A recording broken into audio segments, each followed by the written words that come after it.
Hi everyone and welcome. I am joined today by Nikolai Oi a todos Petro, e a professor bem-vindos. at the University of Hoje Rhode estou Island, acompanhado por Nikolai and Petro, professor da the topic of Universidade de Rhode discussion Island. is O tema da America's discussão são as fiscal negociações de negotiations paz with dos the Estados US. Unidos. What Por que exactly é tão why is importante this para a so important administração for Trump the Trump alcançar a administration paz to com os reach russos? peace with Isso the é apenas Russians? um Is reconhecimento really de que a guerra foi recognizing perdida that the ou é war uma has been tentativa lost, mais or ampla de is reorganizar a this posição dos a Estados wider Unidos no mundo? attempt to reorganize Professor America's Petro, position quais são in seus the world? principais pensamentos sobre essa Professor questão? Petro, how do you Como você have explica any isso? what are your main Porque na thoughts on Europa this não issue? discutimos How do you muito as explain motivações this? de Trump Because ou a in lógica Europe por we don't trás dessa really questão. discuss the São motivations of principalmente Trump or suposições the de que ele é Russian apenas um ally. sujeito ruim que pode ter, sabe, às vezes ainda relatamos sobre o Russiagate. Mas o que você vê como sendo a lógica aqui? Por que Trump fez disso uma parte tão importante de sua política externa? Why has Trump made this such an important part of his foreign policy?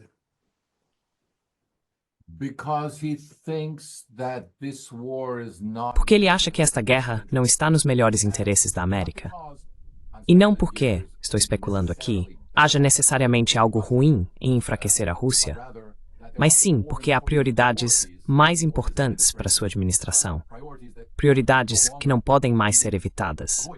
Estas incluem a redução da dívida nacional, que está fora de controle na América, a ponto de economistas sérios estarem especulando sobre o possível colapso repentino da estrutura de crédito sobre a qual toda a economia americana é baseada.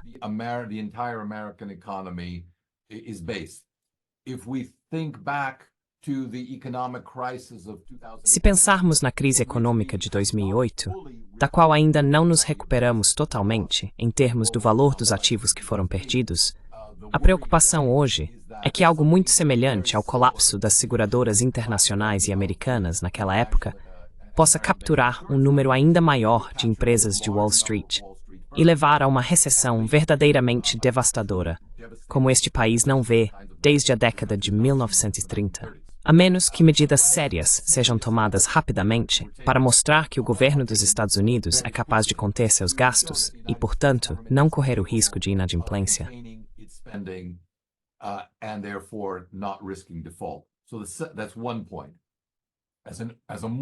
Então esse é um ponto como uma questão mais urgente para os Estados Unidos. Uma segunda prioridade em comparação com a guerra na Ucrânia, eu acho, para a administração Trump, tornar a projeção de poder dos estadunidenses mais flexível e mais eficiente. E isso, Trump acredita, ou melhor, seus assessores parecem acreditar, não pode ser feito sem reduzir e redefinir os compromissos militares verdadeiramente ultrapassados da América. Entre esses compromissos militares ultrapassados, a OTAN se destaca muito porque é um fardo que Trump sempre argumentou que deveria ser transferido adequadamente para os próprios europeus.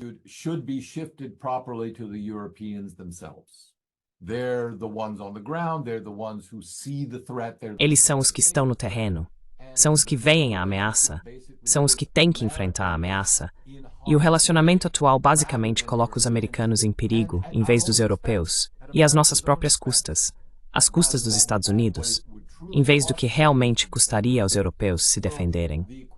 Então essa equação, argumenta Trump, tem que mudar, porque não é do nosso interesse fazer isso.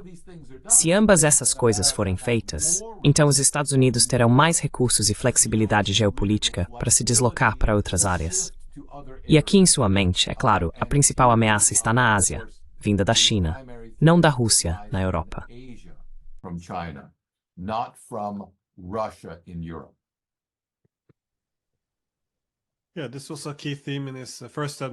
Sim, esse foi um tema-chave em sua primeira administração também. Ou seja, a Europa deveria pagar mais. Eles estão se tornando muito caros para gerenciar. E eles deveriam nos pagar, na verdade, não apenas os europeus, mas aliados em todo o mundo, pelo privilégio de serem protegidos pelos Estados. Não deveria recair sobre o contribuinte. Então acho que essa não é uma posição irracional de se adotar, especialmente quando os Estados Unidos estão muito sobrecarregados. E isso é algo que, bem, agora que Elon Musk é uma força política, também tem falado sobre que os Estados Unidos têm se movido rapidamente em direção à falência. Portanto, é importante tomar medidas drásticas. E, novamente, medidas drásticas estão sendo tomadas para não necessariamente abandonar o império por completo. mas pelo menos para alcançar um melhor retorno sobre o investimento que se tornou caro por completo.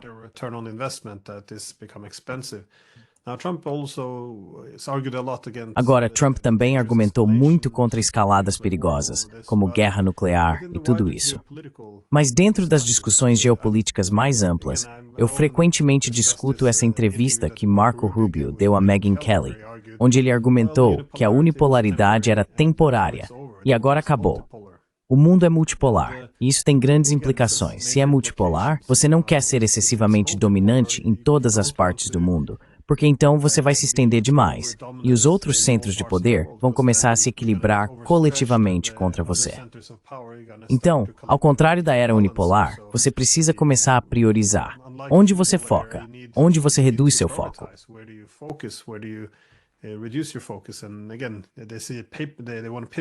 E novamente, eles querem se voltar para a Ásia ou algo assim.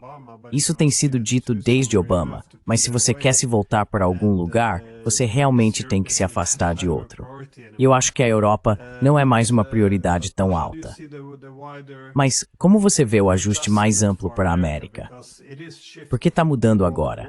A ordem mundial está mudando de um sistema unipolar, que foi perseguido de forma bastante aberta após a Guerra Fria, para agora reconhecer uma realidade multipolar. Como você vê isso sendo parte disso? Ou talvez você não considere isso um grande problema?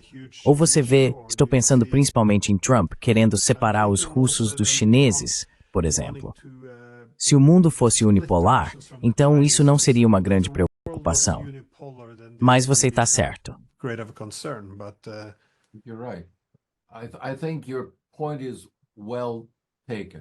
Acho que seu ponto é bem compreendido, que em um mundo multipolar, as alianças dependerão dos objetivos que estão sendo perseguidos por vários atores. E um dos argumentos feitos em Washington pelos think tanks tradicionais contra a multipolaridade é que ela é, de fato, um precursor da anarquia e levará a um maior conflito entre as potências regionais.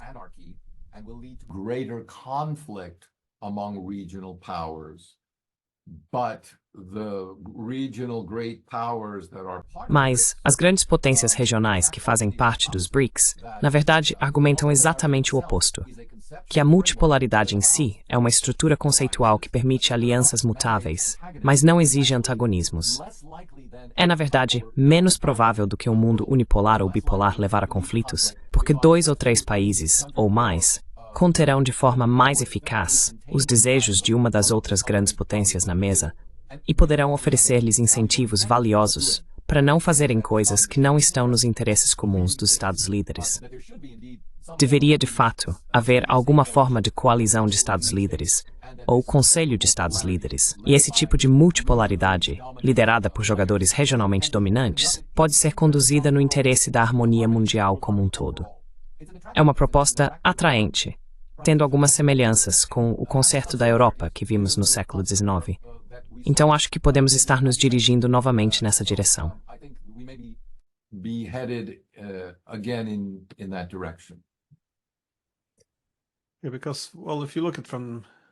Sim, porque bem, se você olhar por essa perspectiva, se o mundo unipolar está chegando ao fim, então a contraposição ao que Trump está propondo é sim, vamos gastar mais dinheiro na Europa, o que ameaçaria uma possível guerra nuclear e empurraria a Rússia para os braços da China.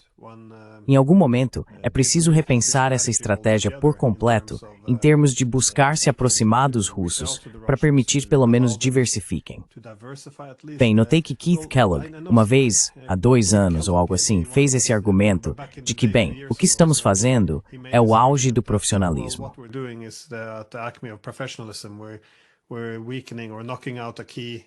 Estamos enfraquecendo ou eliminando um rival estratégico chave do Ocidente, das fileiras das grandes potências, e não estamos usando tropas. Estamos lutando com os ucranianos. Então isso é o profissionalismo máximo. Mas agora, é claro, na Conferência de Segurança de Munique, ele teve um tom muito diferente. Ele disse que estamos em uma posição muito ruim. Os russos agora estão se alinhando mais com a China, o Irã e a Coreia do Norte. Isso não era o caso há apenas alguns anos. Precisamos separá-los, o que ele insinuou ser a razão pela qual a América teve que se aproximar da China. Mas esse é um objetivo realista? os russos vão abraçar a América em vez dos chineses? Isso me parece um pouco como um mundo de fantasia. This seems a bit like Fantasyland to me. Sim, essas alianças não precisam se desenrolar em algum tipo de grande visão geoestratégica, pelo menos não necessariamente. Acho que uma maneira mais plausível de fazer a multipolaridade funcionar é imaginá-la como uma coalizão de estados em constante mudança, dependendo de seus interesses específicos na questão. Por exemplo, se fosse a paz no Oriente Médio, os Estados Unidos e a Rússia talvez estivessem mais interessados nisso. Os europeus deveriam estar, mas não está claro qual poderia ser o papel deles. A China pareceria estar mais distante disso. Se fosse algo no quintal da China, por exemplo, direitos de trânsito no Mar do Sul da China, novamente, China e Estados Unidos estariam mais envolvidos, Europa menos, etc.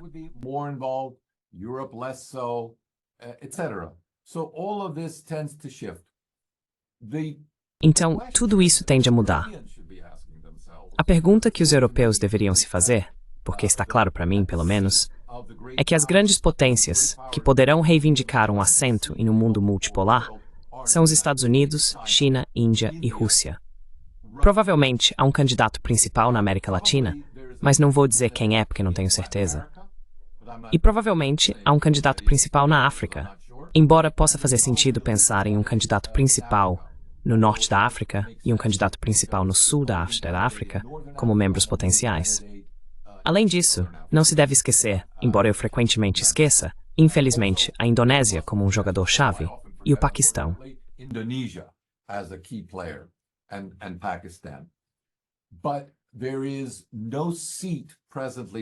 Mas atualmente, não há lugar para a Europa nesta mesa, porque a Europa não está se dirigindo em uma direção que lhe permita falar com uma só voz, com uma política realista significativa que defenderia seus próprios interesses continentais. Está muito dividida e, há anos, vem perseguindo interesses que a colocam em desacordo tanto com seu vizinho imediato, com quem deveria fazer tudo possível para reparar as relações, estou falando da Rússia, porque essas relações mútuas são fundamentais para uma maior segurança e estratégia europeia.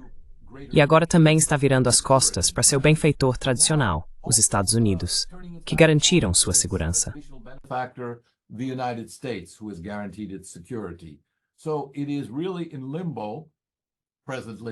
Então, está realmente em um limbo e não tem uma estratégia que lhe daria um lugar na mesa das grandes potências. A menos que isso mude e comecemos a ver a Europa definindo seus interesses de forma diferente, como uma grande potência, mais alinhada com o que vimos emergir nas outras nações que mencionei, que fazem parte das coalizões BRIC, e agora também os Estados Unidos, acho que as perspectivas para a Europa desempenhar um papel nos assuntos mundiais estão diminuindo.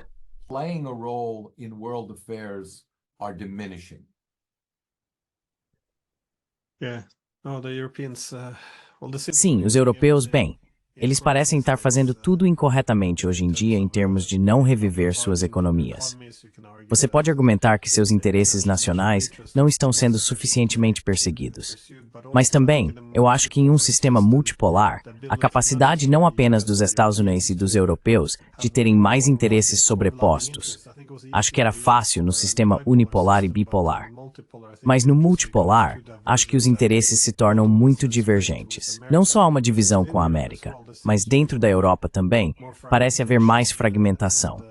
E eu acho que essa nova Guerra Fria que muitos estão agora clamando contra a Rússia, não acho que isso será suficiente para unificar o continente.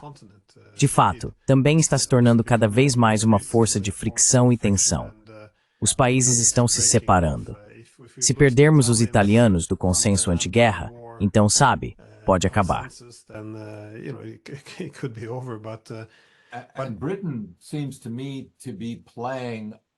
E a Grã-Bretanha me parece estar desempenhando um papel muito disruptivo ao seguir essencialmente seu próprio caminho, mas alegando agir também nos interesses da Europa. Será interessante ver quais forças políticas europeias terão a coragem de identificar o papel atual da Grã-Bretanha como um obstáculo para permitir um continente europeu pacífico e próspero, ao qual o próprio Reino Unido não quer estar geopoliticamente vinculado. geopolitically. But beyond this, I guess the more Além disso, eu acho a geopolítica mais fria e calculada de uma ordem mundial em mudança, ou seja, a multipolaridade, os Estados Unidos se reajustando, as fragmentações na Europa, como explicamos, a hostilidade crescente que você vê em relação aos Estados Unidos em relação à Europa. Não apenas em termos de, você sabe, eles deveriam pagar mais pela segurança, mas, e de Vance, de Trump, cada vez mais, há mais resistência contra a Europa. Ou isso é exagerado, você acha? Ou talvez seja anti-europeu. Talvez seja uma carrot topper. Maybe it's more criticism of the political class in Europe. But certainly the Munich Security Council thing. Mas certamente, a Conferência de Segurança de Munique causou ondas de choque porque, novamente, vou contestar o comentário anti-europeu. Acho que foi um comentário muito anti. E, de fato, você vê o mesmo de Musk, criticando a ONU como um monstro burocrático, antidemocrático. Acho que essa também foi a crítica de Vance, de que as elites da ONU estavam traindo o que significava ser europeu. Como você vê isso? Isso também está no contexto da nova distribuição internacional de poder? Ou é alguma nova ideologia? Como você interpreta isso? Some new ideology? How do you make sense of this? I think in the United States it is a combination of two factors. Acho que nos Estados Unidos é uma combinação de dois fatores. É retaliação. É retaliação pelo papel que vários líderes europeus atuais desempenharam em minar a presidência de Trump. E aqui, um papel muito importante foi desempenhado por membros proeminentes do governo britânico e dos serviços de inteligência britânicos, mas também dos serviços de inteligência alemães. Devo dizer, como estamos vendo pelas recentes revelações de Bruno Kahl, que por muitos anos foi chefe do BND, os serviços de coleta de inteligência alemães. Então esse é um aspecto disso. Trump, na minha opinião, não esquece ofensas e tem uma veia vingativa e está disposto a deixar seu governo ir longe para buscar retribuição contra pessoas e governos que o desafiaram. Mas um segundo aspecto, um tanto relacionado a isso, mas mais importante, no contexto das guerras culturais que continuam a se desenrolar nos Estados Unidos, é que Trump se vê e seus assessores se veem como na vanguarda do movimento anti-woke. The anti-woke movement. So the woke movement is a generic term. Então, o movimento woke é um termo genérico que se refere à perda de valores tradicionais, à substituição no contexto de valores, cultura, linguagem e orientação política do que são vistos como verdadeiros valores americanos populares e caseiros, valores tradicionais, como os chamaríamos, que foram abandonados na Europa. E já, mesmo antes de Trump, esses valores multiculturais europeus e o reconhecimento de 5 sexos e coisas do tipo eram amplamente ridicularizados nos Estados Unidos. E essa sensação de que estamos recuperando nossas raízes na América, voltando ao caminho e à tradição adequados, enquanto a Europa precisa ser encorajada a fazer isso, é algo que a administração Trump e muitas pessoas-chave próximas à administração Trump sentem muito fortemente. Feel very strongly about, and it is one of the reasons I feel that. E é uma das razões pelas quais sinto que eles têm uma certa afinidade com Putin. Porque Putin também tem sido proeminente em seu apoio aos valores tradicionais russos e aos valores tradicionais da família. A distância entre esses valores tradicionais americanos e os valores tradicionais russos não é tão grande. Se os europeus reconhecessem a mesma coisa para si mesmos, que os valores tradicionais alemães, valores tradicionais ingleses, franceses e italianos, e assim por diante, valores tradicionais da família compartilham uma consistência comum no reestabelecimento das tradições e valores cristãos no contexto local, nacional, histórico e cultural. Todos nós poderíamos nos dar muito melhor do que a alternativa que a elite cultural tem promovido nos últimos anos.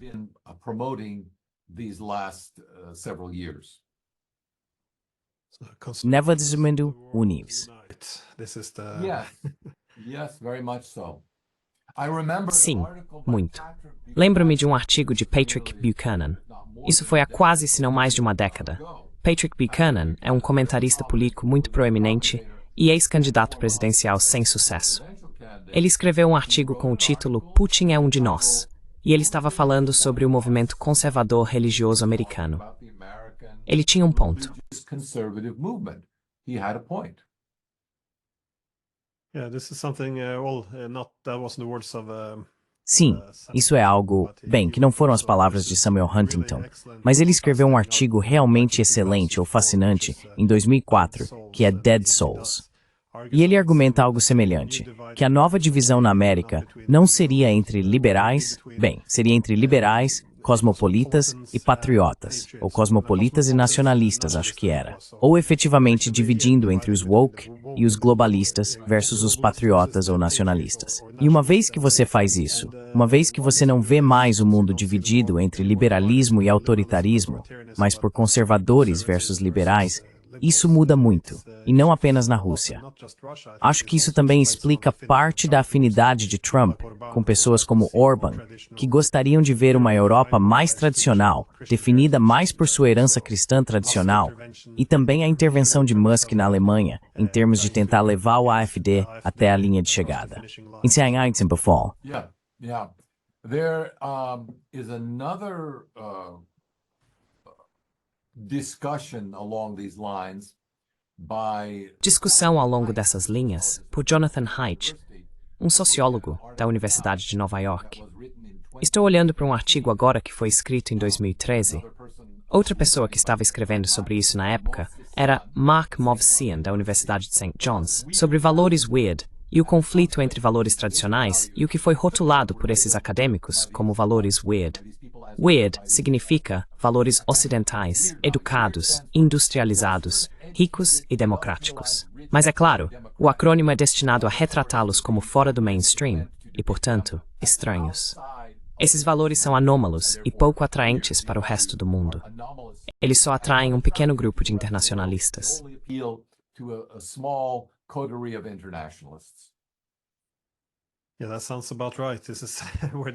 Sim, isso parece correto. É aqui que as novas linhas divisórias são traçadas. E sim, é provavelmente correto que isso não seja apenas na esfera doméstica, mas também algo que está impactando a política internacional. Bem, professor Petro, muito obrigado novamente pelo seu tempo. Agradeço por compartilhar suas percepções. Então, obrigado novamente e espero que você se junte a nós novamente em breve. Obrigado, Glenn. Thank you, Glenn. É estar aqui.